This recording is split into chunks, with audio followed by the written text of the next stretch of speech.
Aqui a gente tem o Paxcephalossauride, que é esse animal bem fácil de identificar também, né?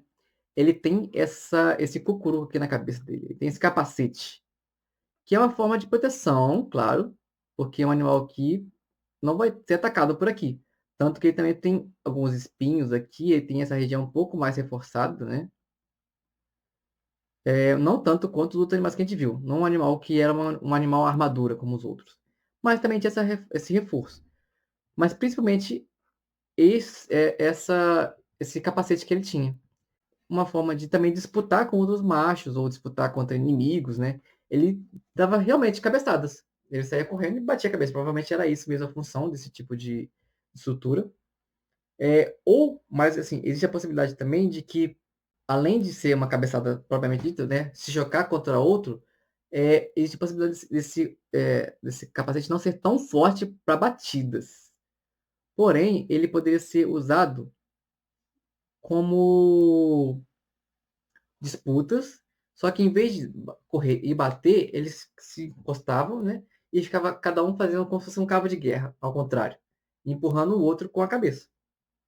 Então, em vez de eles sair correndo e se chocar, o que pode ser também, existe uma outra possibilidade de que eles ficassem apenas se empurrando, utilizando esse capacete que ele tinha para poder fazer isso.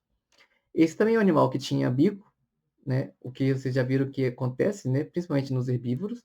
Só que, apesar de ter essa cara meio de brigão, né? Ele só tinha 1,5 m de altura. Então, era um animal bem pequenininho, né? Muitos dinossauros que a gente conhece são animais bem pequenos que alguns filmes fazem ficar grandes, né? Então, a gente acha que são animais bem grandes. Até porque esse dinossauro, a gente parece que é um dinossauro bem grande. Sempre vai ser grande. Só que, no caso, muitos animais desses que a gente conhece são animais bem pequenos. Aqui a gente tem mais um, né? O Goiocéfale.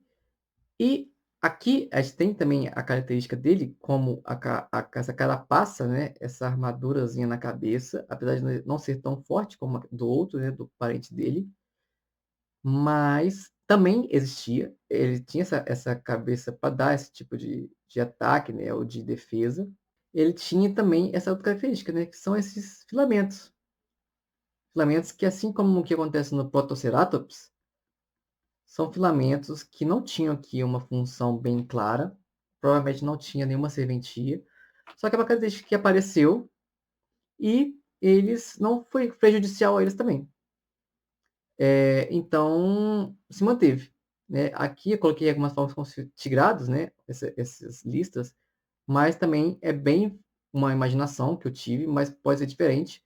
Você pode fazer de outras formas, né? Você pode ignorar essas listas aqui, fazer de outra forma, porque a gente não tem esse registro de como poderia ser. Então, muitos dinossauros também a gente consegue ter essa imaginação bem aflorada porque a gente não tem nenhum registro, né? Esse aqui é um animal que não tinha esse registro, a gente só tinha esse registro mesmo desses filamentos. Então, a gente sabe que eles tinham, apesar de que não sabemos como era ou para que servia. Você pode ver, né? Aqui a gente tem mais um, e ele tem a mesma carinha, né? Todos eles são bem parecidos, são todos eles bem menores, bem pequenos. E é, também tinha a cabeça com essa estrutura mais reforçada, mas esse aqui também era mais simples, né? Aqueles filamentos, por exemplo, não foram encontrados em todos. Aqui pode ser que todos eles tivessem aqueles filamentos nas costas, mas a gente não tem fóssil nenhum mostrando nessa espécie aqui que ela tinha. Então, a gente não pode falar que tem. É possível que tenha, é possível que tivesse, mas não tem como a gente afirmar. Geralmente, os grupos são assemelhados, né? Então, uma espécie pode parecer um pouquinho mais com a outra, mais alguma com a outra, mas tem características meio mais ou menos parecidas, né? Como a gente está vendo aqui durante todos esses grupos. Como a gente não tem, eu poderia muito bem aqui desenhar um animal com ou sem, porque os parentes dele têm. Então, é provável que ele tenha. Mas, como não tem registro, também posso não fazer e pode ser uma espécie que realmente não tenha. Então, isso fica muito a partir de quem está desenvolvendo, quem está desenhando, quem está criando esse dinossauro, essa representação. Mais um, né? Que você pode ver que ele também é bem parecido com aquele primeiro, né? Que ele tem o capacete dele bem bonitinho, né? Formatozinho. Ele também tem filamento, né? Como aqueles outros dois. Então ele tem aqui umas características bem legais, né? Ele tem de um, tem de outro. E você pode ver que todos eles são animais bípedes, né? Que são animais que andam sobre duas patas. Ele tem as patinhas da frente, mas as patinhas da frente não têm função. Elas são a quer dizer, elas têm função, mas não uma função para andar, né. Provavelmente ele tinha essa função para pegar alguma coisa, né, igual a gente usa mesmo as nossas mãos.